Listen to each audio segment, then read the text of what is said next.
Ici Julio et Kevin. On est là pour faire quoi en fait, Kevin? Bon, on est là pour vous parler de manga. Mais en fait, pour vous présenter notre nouveau projet, Deux patins et un manga. En quoi ça consiste? Ben, ça va être des épisodes, des courts épisodes de 5 à 10 minutes. On va présenter un manga à chaque épisode. On va raconter un peu l'histoire en général. Puis ensuite, on va discuter à savoir si ce manga-là est adapté ou pas pour des élèves on va dire de 5e, 6e année, pour des jeunes.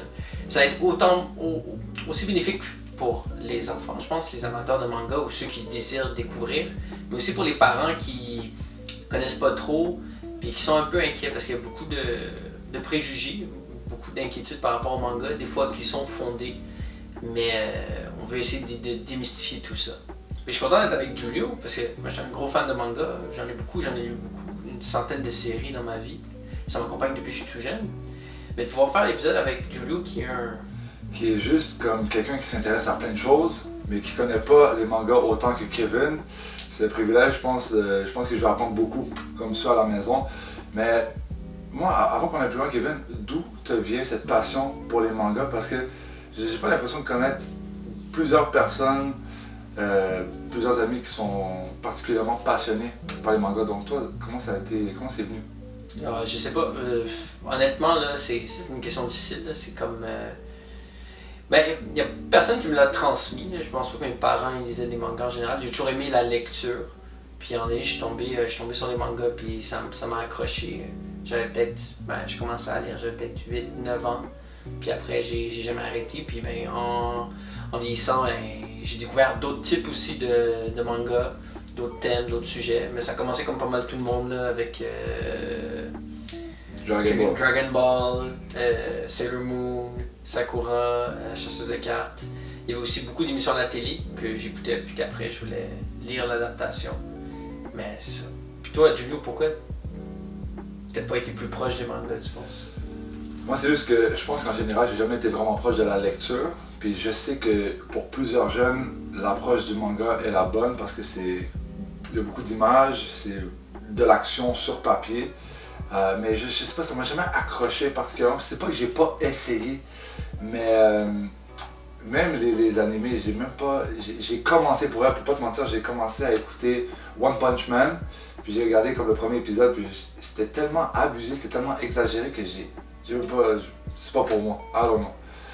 Mais je sais que tu en as beaucoup à me proposer, puis je sais que tu m'abandonnes pas, puis tu vas essayer de me convaincre à un moment donné. Ouais, j'ai te converti ça, c'est sûr. Ouais. Mais pas juste à toi que j'ai à proposer, mais c'est à vous aussi, là, autant enfants que parents, là, que chaque épisode, on s'en présente un différent. Puis je pense que, étant donné mon expérience comme enseignant au 3e cycle, ben, je serais capable de juger là, si une série est adaptée ou pas. C'est sûr que je vais expliquer pourquoi je considère qu'elle est adaptée, qu'est-ce qu'elle peut amener, parce que je pense aussi que oui, ça peut accrocher beaucoup les enfants, la lecture des mangas, surtout ceux qui aiment moins lire, parce que on dit beaucoup d'action, j'aime le mot dynamique, c'est très dynamique,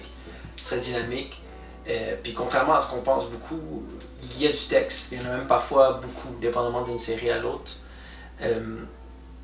Donc je pense pouvoir juger d'une série là, qui pourrait plaire. Moi je suis curieux, parce qu'il y a tellement de choses à se demander tout de même avant. Est-ce que tu as eu l'occasion déjà dans ta classe d'apporter des mangas et de voir des changements ou des réactions chez certains jeunes pour la lecture du manga? Ouais, ben j'ai ma propre collection, j'ai une 50aine de mangas que j'amène quand j'ai des classes. Ah oui, ben je vois des jeunes qui aiment pas la lecture puis qui se mettent à lire. Ok. Le plus gros défi après, c'est qu'ils lisent pas juste des mangas. J'ai inventé un mot avec mes élèves cette année, on appelle ça la diversification. C'est diversifier, c'est source de divertissement. Donc c'est un mélange entre diversification et divertissement. Mais c'est un beau problème que de vouloir trop lire ou d'être trop accroché à la lecture, ça c'est quelque chose qui évolue. Puis là dernièrement, vous voyez ma bibliothèque de manga, mais je peux vous garantir que de l'autre côté, il y a une bibliothèque tout aussi grosse, sinon même plus grosse, remplie de romans. L'un n'empêche pas l'autre. Puis je pense que c'est ça. Ça fait partie un peu des choses à démystifier aussi. Là. Donc si je ne me trompe pas, dans chacun de nos épisodes, on va être capable de donner des informations sur des mangas, à savoir si le manga va donner des des leçons de vie ou va être plus axé sur le développement personnel en tant qu'individu? Comment quelle image est-ce qu'on veut projeter dans la société? Qu'est-ce qu'on va vouloir analyser à chaque épisode sur chacun des mangas? Ben, je pense qu'on va vouloir peut-être analyser les valeurs qui sont mises de l'avant. Il y a beaucoup de valeurs qui sont mises, souvent c'est des personnages qui sont en quête. On parle beaucoup, un des thèmes qui revient souvent, surtout pour les mangas qui sont pour les adolescents. Il faut savoir qu'il y a différents types de mangas, comme il y a différents types de BD qui sont adaptés.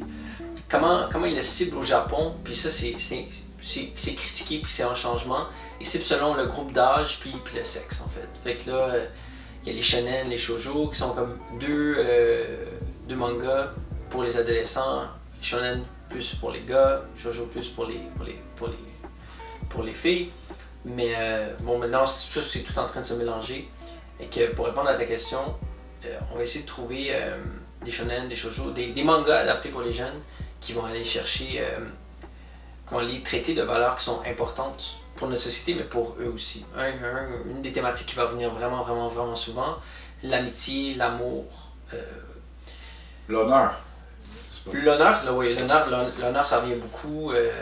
Défendre les siens, défendre son village. Est-ce que tu dirais que les mangas vont souvent nous présenter des aspects sociétals reliés au Japon plus que à différentes cultures, ou c'est quelque chose auquel tous les gens vont pouvoir s'associer ou... Alors, je pense que ce qui fait le succès du manga, c'est le fait que tout le monde peut s'y associer, là, peu importe. Ça va être présenté très, avec un œil très japonais, c'est pour ça que des fois, peut-être qu'il va y avoir quelques aspects culturels qui vont peut-être rentrer en conflit avec notre culture ici, québécoise, nord-américaine.